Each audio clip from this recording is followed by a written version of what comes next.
మీతో కలిసి ఆ రోజే చెప్పిన, నేను నా ఇంటికి మీరు రావడం కాదు, మీ ఊరైన కృష్ణానగర్కి నేనే వస్తా.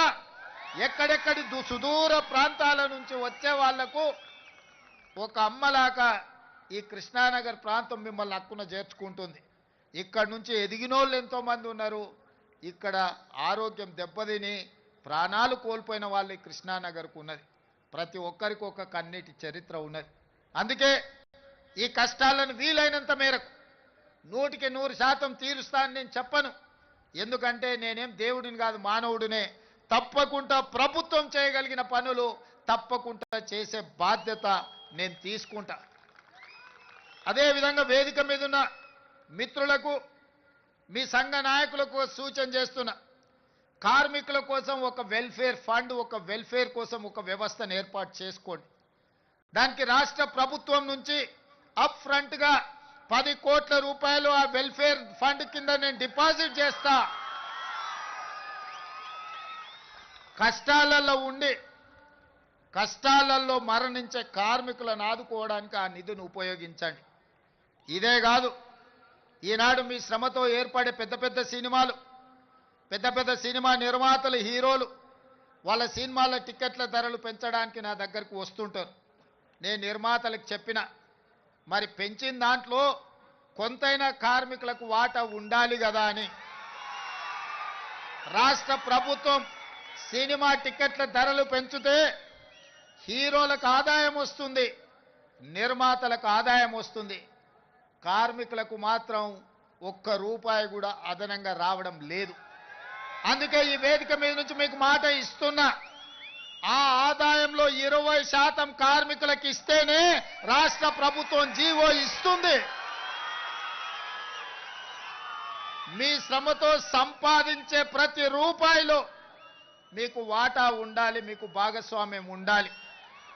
ఈ వేదిక మీద నుంచి మా అధికారులకు నేను ఆదేశాలు ఇస్తున్నా, రేపటి భవిష్యత్తులో ఎంత పెద్ద నిర్మాత అయినా, ఎంత ఇన్ఫ్లుయెన్షియల్ పర్సన్ అయినా రాష్ట్ర ప్రభుత్వం అదనంగా టికెట్ల ధరలు పెంచితే వచ్చే ఆదాయంలో 20% నా కార్మిక సోదరుల కుటుంబాలకు వెల్ఫేర్ ఫండ్ కింద వాళ్ళకు ఆ నగదు బదిలీ జరిగితేనే ఆ ఒప్పందం ప్రకారమే మా రాష్ట్ర ప్రభుత్వం జీవో ఇస్తుంది.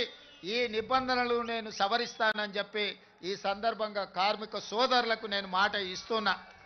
ఎందుకంటే మీ శ్రమతోనే, మీ కష్టంతోనే ఈనాడు సినిమా గొప్పగా రాణిస్తుందంటే, మరి ఆ సినిమాకు అత్యధికంగా కనక వర్షం కురుస్తుందంటే మీ శ్రమ ఉన్నది కాబట్టి అందులో మీకు భాగస్వామ్యం ఉండాలనేది నా ఆలోచన. మిత్రులారా, ఇవాళ ఇంతకుముందు మా సోదరులు చెప్పిండ్రు, సార్ మాకు ఇండ్ల గురించి ఏదైనా చూడాలని.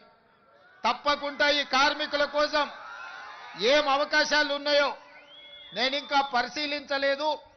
తప్పకుండా మీ ఇండ్ల కోసం ఏం సహాయం చేయగలనో నేను ఒకసారి అంచనా వేసుకున్న తర్వాత మీ 24 క్రాఫ్ట్స్ అసోసియేషన్ నాయకులను పిలిచి వాళ్ళతో మాట్లాడి మీ సమస్యను పరిష్కరించే విధంగా తప్పకుండా ఈ పరిష్కారం చూపిస్తా. అదేవిధంగా మీ అసోసియేషన్కి భవన్ లేదని కూడా నా దృష్టికి వచ్చింది. మరి కార్మిక సంఘాల నాయకులు వాళ్ళు చెప్పాలి, ఖచ్చితంగా దానికోసం కొంత స్థలాన్ని కేటాయించి నిర్మించుకోవడానికి అవసరమైన ఆర్థిక సహాయాన్ని కూడా రాష్ట్ర ప్రభుత్వం తరఫున చేసే బాధ్యత నేను తీసుకుంటాను.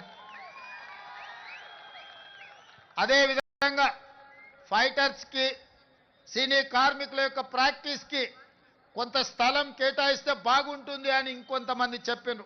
తప్పకుండా మీ సూచనను పరిగణలోకి తీసుకొని ఈనాడు మనం నిర్మించుకోబోయే భారత్ ఫ్యూచర్ సిటీలో మీకు కావలసిన వసతులను ఏర్పాటు చేయడానికి రాష్ట్ర ప్రభుత్వం నిర్ణయం తీసుకుంటుంది. అందుకే మిత్రులారా, ఈనాడు ముఖ్యమంత్రిగా కాదు, మీ కుటుంబ సభ్యుడిగా నేను ఇక్కడికి వచ్చిన. ఈ ప్రాంతంలో ఉండే సినీ కార్మికుల యొక్క సమస్యల్ని తప్పకుండా రాష్ట్రం ప్రభుత్వం పరిష్కరిస్తుంది. మీ సంఘ నాయకులు చెప్పినారు 10 సంవత్సరాలలో మేము ఏనాడు కూడా ముఖ్యమంత్రి గారిని కలవలేదు అని. ఈనాడే కాదు, ఏనాడైనా మీకు అవసరమైనప్పుడు, మీకు ఆపద ఉన్నప్పుడు మీ సోదరుడు రేవంత్ రెడ్డి తెలంగాణ ముఖ్యమంత్రి మీకు అండగా నిలబడతాడని ఒక్క అంశాన్ని